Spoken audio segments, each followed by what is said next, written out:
Hey guys, and welcome back to another YouTube video. In today's video, I'm just going to be kind of coming on and validating. I want to be validating some of your experiences, sharing some of mine, and more so talking about the current times in terms of what our community now looks like, right? What community looks like. Talking a little bit about Black community, Black culture, and its communal values consistently. Projecting a little bit into the future just from my current observations and some of the things that I do foresee. And yeah, so stay tuned. So first I want to say, I want to start off by saying, welcome, thank you so much for streaming and watching my videos. I just recently had to cut off a family member. When I started thinking about mental health, when I started thinking about the breakdown and the continual division, right, or the continuous agenda that is embedded within American society to break down Black families, to break down the Black community, and just to overall break down the Black man and the Black woman. These things are very continuous. And I think one of my biggest grievances, especially when we start talking about today in modern society, is that these are things that if you go on TikTok, you would actually think that they don't exist, right? You would think that these are things that are prehistoric. You would think that these are things of the past that, of course, the FBI and the CIA are no longer looking into the Black family. They're no longer, conspiring of different ways to destroy our communities, but it's not true. And, it's really, it's almost shocking, I think, for any young person to really be able to fathom the grotesque history that is American society, as well as the events that have taken place within this society that have been so intentional in our deterioration. So something that I think a grievance of mine, it'll always be a grievance of mine, it's the Black experience, right? It's the Black experience. America was constantly placing a rug under the Black persons, and then it was constantly removing it. Something that has always been undocumented and understudied and under-researched is Black life in corporate America, Black life in the work environment, in how white supremacy reigns, right? How disproportionately most of your managers are going to be white, and they're going to be racist, and they're going to implement, and they're going to pry, and they're going to really make your job a lot harder. And it's racism whenever the reactions and the behaviors of your colleagues, your supervisors, are in disproportion to whatever situation has occurred, right? And it's racism because when you look at your white counterparts, they are not having the same levels of consequences, and they're not getting the same reactions for the same exact behavior that they're doing, right? And it's something that is so incredibly disheartening, and it's dehumanizing, and it's frightening. And I think it brings about a great sense of stress in our lives because it's like you're at work, you're trying to handle your business, you got to pay your bills, you're here like everybody else who needs a paycheck. And for you, not only do you have to work twice as hard, but you have to be perfect. You have to be perfect, right? For you, you have to really double down. Everybody else just kind of gets to come to work and be themselves, but not you, right? And it's really, really unfortunate, and it's such a sick thing. I've heard feminine coaches and things like that talk about women working over 35 and, really pushing marriage and things like that. And to an extent, I get it.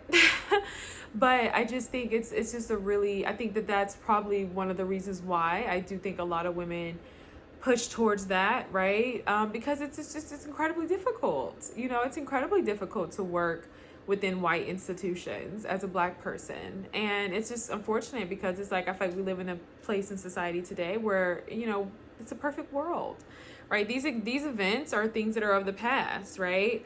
Typically, progressive and more liberal cities are the ones that are on the map. Those are the ones that are pushing and controlling the algorithm. So we don't really see people in small towns, right, and their experiences. And I think, obviously the media is not going to pick it up, but we're becoming more and more silenced. And it's hard to be in community when you don't have resources, right? And so I just think about how many times, I've experienced discrimination, how I've followed up with HR, how I've, done my role and my due diligence to report this, this harassment, the retaliation, and so forth.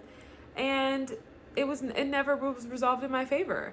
I think about right now how, someone that I know has been terminated from their job where, they were practically innocent in this situation.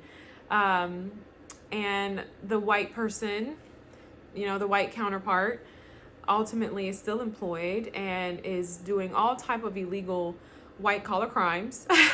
And, the managers are protecting this person, right? You hear it all the time, but you may not have any context. And it's, white people are going to stick together, right? But it's honestly something that is so sinister.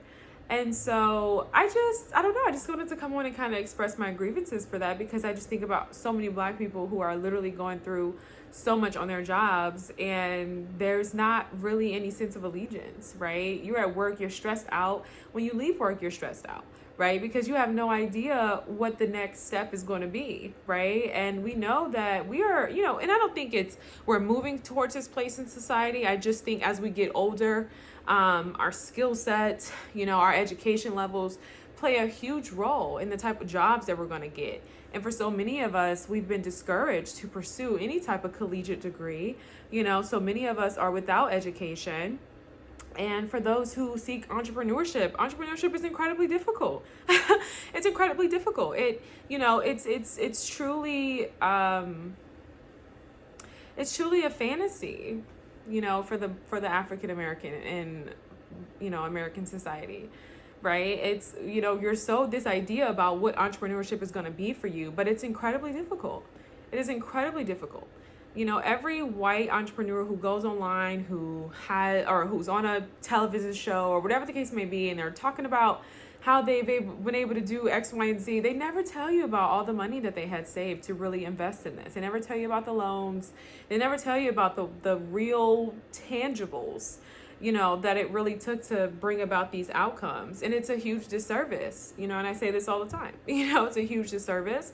But college is also equally challenging, right? It's quite overwhelming when you're in the, advisory office and they're coming to you about thousands of dollars for this semester.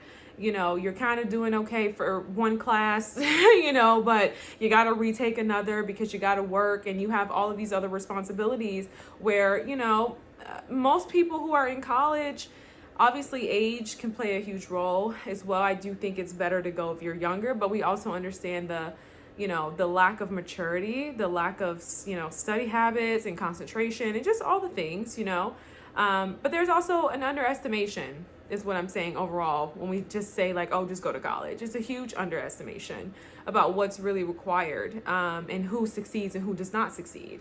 My collegiate experience was very difficult. PWI. Most of my advisors were not very helpful. They weren't knowledgeable. Didn't have any family relatives, first generation. Didn't have any family or relatives. And most of my family were actually discouraging college and were actually pushing entrepreneurship. And so, as a Black person, it's just incredibly challenging. You want this life of independence. You want to take a chance on that, but economically, it's incredibly strenuous. And, you want to go to college, you want to take a chance on that. But depending on where you are, depending on the school you go to, there are just so many factors that really play a role in what your collegiate experience is going to be and what's going to be the byproduct of that. And for a lot of people, no, it's not worth it, because a lot of people don't have the knowledge and the resources to really make the most out of the opportunity, and to really get the best return on their investment, so incredibly difficult. So difficult, racist and, advisors who just weren't very knowledgeable. You have family who are quite literally discouraging you. And then, you have no idea, right? You're like anything, right? You're concerned, you're kind of afraid, you don't really know if you're going to get an ROI, you don't know if you're wasting time, you don't know whether or not you should take this job and quit playing around because now you're getting older, bills are rolling in, you know what I mean? Your home environment is not one in which there is safety. It's not one in which there is, this privilege of like living at home, and there's, you know what I mean? So it's like, it's just incredibly difficult. And I just think that these are the stories and these are the things that people don't tell you about. I think too often we like to just, come up with a summation and we say, this person just, we like to invalidate people in those experiences because it goes against our ideals of exceptionalism. And I think we are also living in a time giving social integration. White people were enjoying the entertainment that Black people, brought forward, and the community and the camaraderie, right? They've always really enjoyed, being privy to our innermost culture and community, right? So a lot of people, were turning a blind eye to their privilege. A lot of people were just looking to be a part of the conversation. I mean, I've seen so many, content creators come online and they create these communities and they want to talk about poverty. I purchased this book earlier this year. It was about weathering. It was called Weathering. And it just talked about like the stress and the things that, poor people endure and the things that they go through. And I just immediately closed the book because I was so fed up.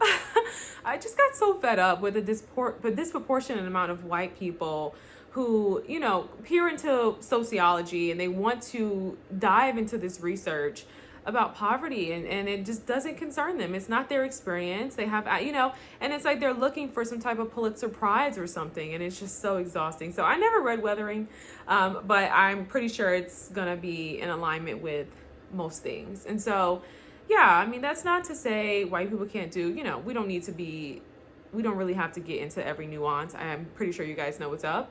But no, it's just, I grieve the times that we're headed towards, right? We're living in a place now where the social landscape is no longer safe, right? We now have companies that are infiltrating within our spaces, our personal spaces, right? Everything that was once personal is now public. And because of the discrimination, because of just it's always been kind of culturally acceptable, but I think now with our current president, being so blatantly and overtly racist, now it's like it's okay to treat people like this, right? There's no longer any shame from society, and a lot of people who are in marginalized in communities that are minorities are really left to defend for themselves. Like there's no one, HR is not going to bat for you. There's no one here to defend for you. And now when you compile that with social media, when you compile that with the level of competition that is really in the forefront of all of our minds, day in, day out, right? You have a breakdown in community. You already have people who are materialistically and economically deprived. You put them in front of, you socially integrate them with people who are from upperly mobile and very progressive cities where there's a lot more opportunity, and you just have hate, you just have craziness. This is craziness all over. This is craziness all over. Right? And so people are becoming more mean. People are becoming more nasty. In part, I think it's because people cannot afford it. I think it's, afforded as in people don't have resources to share. Right? And so people are feeling behind. Right? And it's not a matter of like toxic positivity. Right? It's people are feeling behind because people are starting to realize that, holy crap, there is real inequality in life. It's showing up here at my doorstep. Right? And I realized I wasn't privileged to certain things. And I don't think that we really have a space where we can really talk about that. And I don't think people really know how to navigate that. Right? And when you come online and you just, you see these, white or Black bosses or people who have materialistic, I don't want to say materialistic, but material wealth, right? It's tangible. We see it in the, it's in fruition. And they come out and tell you, oh, you just need to grind, or oh, you just need to work harder, or oh, I was the one who did X, Y, and Z. I'm telling you, all these people are false. It's not real. It's this faux sense of like motivation. You start peeling back the curtain in some of the lives of these people who come online and they, completely invalidate everybody who does not fall into the 5x8 or whatever type of magazine, right? You know what I mean? Like anybody who doesn't fit that front cover, they invalidate those experiences and they almost act as though they don't exist when they do, And then I think as far as like feeling compassion for one another, that's no longer a thing, right? People no longer feel compassion towards people who are of a lesser economic status or whatever, right? Because it's like, to feel compassion for you would like be very humbling for me, so it's like, I think for a lot of people, it's easier just kind of hold on to this delusion, right? And keep chasing this dream that, quite frankly, I mean, just a few years ago, it was pretty simple, right? Like, we were still kind of like, okay, to be an entrepreneur, but where is the totem pole for the American dream today? Like, it's literally, quite literally, through the roof. Like, nobody can reach that, right? And so it's just incredibly difficult. I think that for people who, and when you talk about this baseline, right, I don't think we no longer have a class of like base, right? We don't have middle class, poverty. No, we have the rich and the poor. Quite literally, we have the rich and the poor. I know a lot of times it's easy to kind of classify, like, okay, middle, no, we don't have that anymore. It's quite literally the rich and the poor, right? And so it's hard. It's incredibly difficult. I think this is why we're also seeing a lot of violence that is being committed against women when it comes to men, right? I think even just post 1994, domestic violence and things like that, especially when we start talking about the Black community, it wasn't just because men were violent per se, right? It was because of the things and the issues that were going on within our community and men's economic deprivation, right? Due to a jobless or a overall discriminatory society, right? And that's where we are today, right? That's quite literally where we are today. I remember looking online at apartments, and there was this apartment that was just literally, I think it was like a year ago. I don't even think it was 2 years ago. 1 year ago, this studio apartment, it was $650. And today I looked at that same apartment, it was $849. And that was every apartment. But there was literally no job increase. There was no job, you know what I mean? And the thing about that, it was like, even if there were still discriminatory practices on the job that made it so incredibly difficult to advance, right? Jobs today, corporations today were really cracking down on the requirements for promotions, right? It was no longer a matter of like, hey, you've been here, you're doing a great job. Now it was like, you have to go exceedingly above and beyond, right? Exceedingly above or beyond. Their expectations were increasing, right? Metrics were changing, not quarterly, but quite frankly, on a weekly, daily basis, right? Like, it was literally getting to a point where it was like, we were being worked like freaking mules, And so, yeah, when you start thinking about just how that affects people who are quite literally at the bottom and will soon be at the bottom, that's frightening for anybody. It's hard to have joy in that. It's incredibly difficult to have joy in that. And I think for me, how I kind of navigate all of this is like, I kind of take a step back. I mean, I practice gratitude. I'm like, okay, well, hey, this is what it is. This is what we're going to work for. This is what we're going to try for.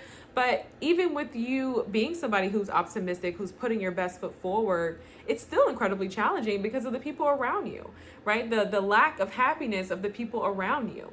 And yes, we could talk about happiness in terms of it being fleeting, and we could talk about, it comparatively to joy. But it's like, at the end of the day, no, people were literally, it's like this Great Depression, people were vocal, but it's like, no, people were really, it was really taking a toll on a lot of people. And I just think because it's modern time, we don't really have any historical, you know what I mean? Like, we're living in it currently, right? And when you're living in it, you don't realize how bad it really is, right? So I completely understand how, Donald Trump was able to take advantage of those who are uneducated, and his entire focus being on economic power, right? Economic,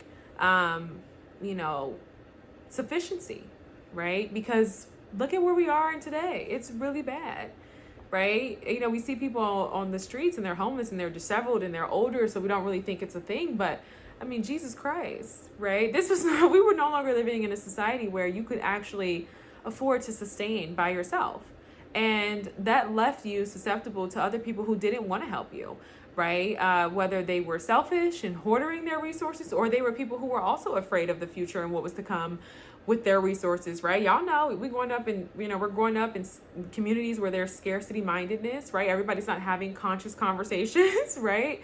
So you have that. And so, you're really in this space where it's like, it's such a tight space. It's almost like you're in here with the freaking wolves. You're thrown to the sharks, and everybody is jealous. Everybody is envious. Everybody is competitive. Everybody is backbiting. Everybody wants to feel as though they are enough and they are competent and they are sufficient and what it is that they're doing, right? Everybody is at a point now where they're at a crossroads. And I think for a lot of people, I'll speak specifically for African Americans, they're incredibly angry, right? Taking advantage of entrepreneurship, taking advantage of opportunities, taking advantage of the education that is available, that, is the American dream, right? That tells you, hey, pursue the dream, take a chance on the dream, even though it's just a big lottery ticket at the end of the day. But take a chance on the dream, right? Because this is the thing that's going to yield the most, this is going to yield you the best outcome, right? And when you don't take a chance on that dream, you have the alternative, which I also don't think a lot of people were prepared for. Again, college, right? People are not, I don't think that a lot of young African Americans or a lot of low income, citizens, right? We talk about the rich and the poor, okay? I don't think that they are really prepared to take the path of higher education. I don't, because I don't actually think that it's just as simple as like going to college. No. I think that there's so much that goes into it. And I think what's unfortunate is that so many of us get on the road so late. So many of us get on the road so late. I mean, I've seen stories, I've seen influencers come out and talk about how they're just doing astronomically well, right? From going to college and all these different things. But when you listen to the stories, right, it was the mother, it was the parents, it was people who were in their corner really advocating for them and ensuring that they were getting the best educational opportunities, right? And these are things that started at the age of 12, at the age of 6, you know what I mean? So I just think that there's a lot of misinformation about what it takes to actually be successful. And I think, it's a very slow and steady burn, but it's unfortunate, right? We talked about this in the last video about weighing the cost, right? And it is incredibly unfortunate because what you have is you never really have the ability to have a full life, right? This is why we talk about settling, but I think settling is just kind of realizing that you don't get everything, right? And it's unfortunate because you deserve it. You know what I mean? You're capable, you're a great multitasker, like all these different things, but that's the reality. I don't think that America could give you a full life. I really don't. Because if you get the job, you don't have the family, right? Because it's just not possible. It's not possible, right? And as much as we like to say, well, yeah, you could, no, but people don't see that there are real life sacrifices that go into quote unquote what it is having all. And it's based on the individual basis, right? And so that's the truth, right? The more money you make, the higher your income, the more you're going to work. People think that it's this thing where you'll just, be like in the movies and you'll have the convertible and, you can do whatever you want all day, when it's like, absolutely not. Your time is quite frankly not your own. Even if you love the work that you do, you're incredibly busy. The more money you make, the more you're going to work for every cent of it.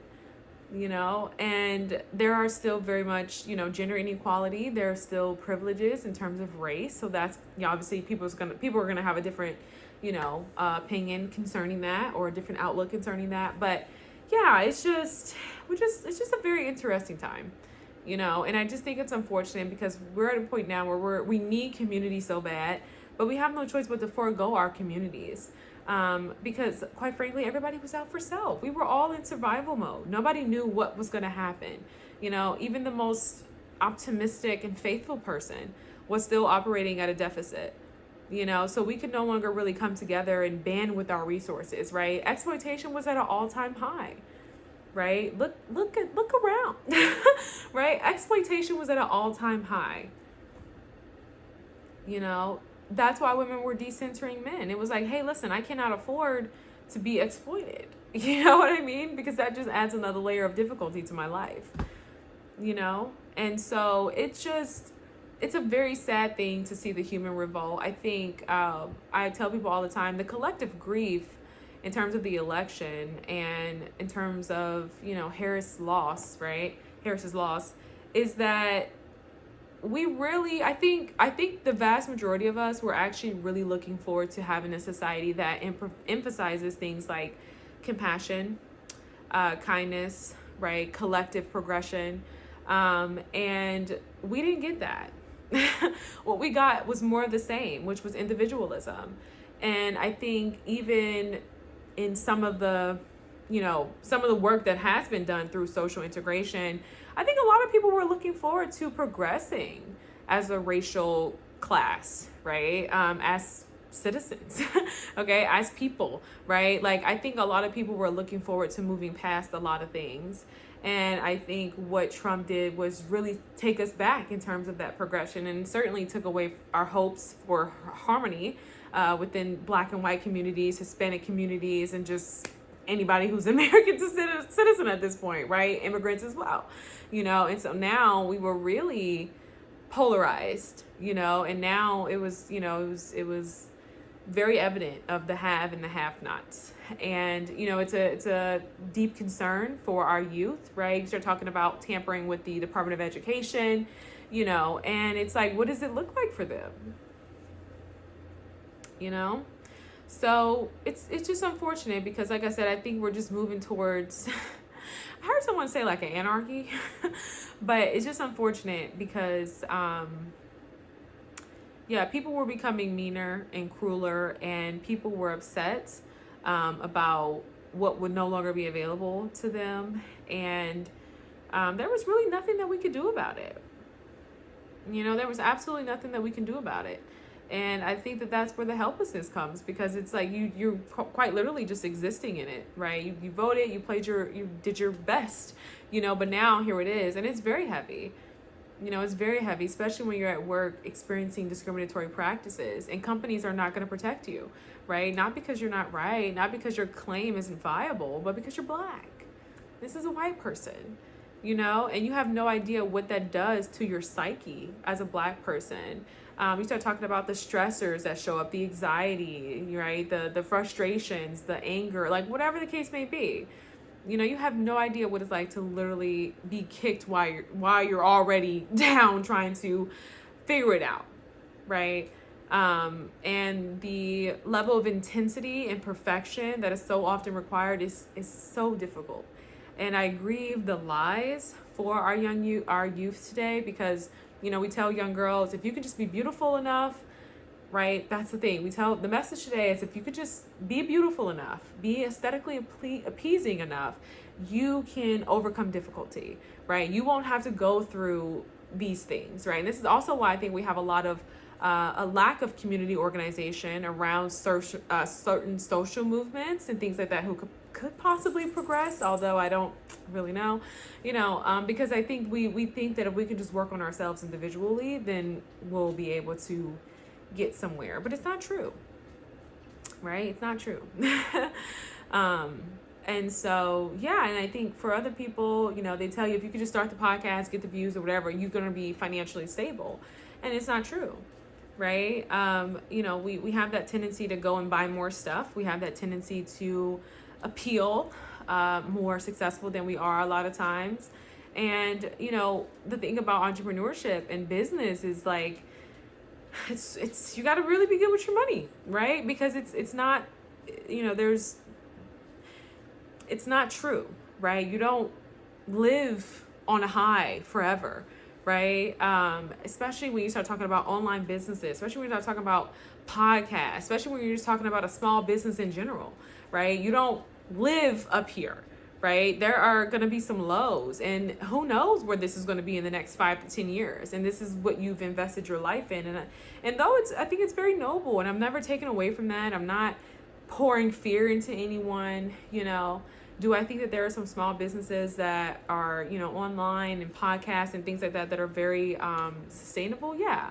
But I just think about, security at large, So it's easy to just tell ourselves, hey, we're not going to worry about tomorrow. Okay. We're going to live for the day. But I just think that also sets people up for failure as well, economic failure as well. So there are trade-offs in life. I think that overall the American dream has been so glamorized that people actually believe that it's possible. But I think we're at a point now where the totem pole has moved beyond reach. It's not anything that you can reach at this point, because what is it, right? It's exceptionalism, right? And you talk about Gladwell's outliers, right? There are a lot of factors that really go into being exceptional. And quite frankly, I think it's based on a person's fate, right? I even talked about this. I mean, we can talk about philosophy. We can talk about, Robert Greene and character and fate and things like that. But when I think about the video I posted, I think it was Why Women Are Afraid of Men. And I'm wrapping up here. But I did pose the question of whether or not people who find love and healthy partners and things like that, is it fate? And I do question that, because I do think that so much of where you come from and your background, I think it has a huge role on the opportunities and the things that are available to you and at your access in the real world. Although I do think that being Black just in itself will always have consistent difficulty all across the board, socioeconomically and so forth. But it plays a huge role. It makes a huge difference, And so, yeah, it's just interesting to get on social media and to get on TikTok and just see everybody pretty much be excluded from these difficulties. Everyone be excluded, or really kind of in this deep sense of escapism that these things are not being addressed and these conversations are not being had. And it's not enough people to really organize, I think, within communities of low income, white, Black, whoever, right? To really bring about a sense of pride for living a life of minimalism and for not obtaining materialistic resources, right? Or economic resources to a certain degree, right? So no longer is, values like kindness, or professions like being a teacher, those things are no longer seen as valuable. Those things are no longer seen as respectable even, right? I've actually met a teacher who actually talked about how he was quitting his job, and he said that he was going to go pursue a music career. You see what I'm saying? It's like everybody was at this slot machine for this American dream. And I have to disagree. I listen to so many people today, older generations, you talk to them about, getting a job, or not them specifically, but wanting a job, wanting stability. And, they'll hit you with the, millionaires and millionaires, or whatever the case may be, when the people that they're encouraging to go down this path don't even have the basic fundamentals of financial literacy, right? Have no idea how to multiply income, have no idea how to really create something sustainable that would actually generate income, right? Or even within that person, they're not even someone who could really sustain that type of income just because of their lack of knowledge. So it's just unfortunate. I think you talk about misinformation, but you definitely talk about steering away from the path that I think would or could be financial freedom. So that's just my thoughts. I think I'm done here. But yeah, it's incredibly difficult today. I think, I wouldn't call it the Great Depression, but there is definitely something going on here. And, I would love to be the investigative journalist, to actually, dive into that. But I'm sure that takes a lot of study, a lot of research. But who knows? We'll see, But I definitely think it's not mental health, right? Because, mental health is a thing where, it could, you talk about, well, here's the thing about mental health is that it's not that it's glamorized, and it's not that it's out of context, right? It's that people quite literally were having reactions to their circumstances and to modern society and all of its adjustments, right? I talked about this a little bit in my column on Medium. I said that we had no choice but to become narcissists, right? But again, kindness, empathy, meekness, all of the things that, this is a great example, again, insert here, that Harris demonstrated are not seen as respectable, are not seen as anything that we want to embody, right? The American society has divorced all of its morality, right, in its pursuit of capitalistic gain. Okay, so those things are no longer a thing. So yeah, I lost my train of thought, but I'm gonna go because I think this is the end of this video. I hate to, because I feel like I just kind of ended so briefly, but yeah. So best of luck to everyone. It's definitely giving Hunger Games. I'm not gonna lie. It's not cute. It's not funny. It's not really anything that is being displayed in the media, right? Because I think if you were to tell people about reality, I think quite frankly, people would be in an uproar, or maybe people would be more compassionate. What do you think? Let me know in the comments.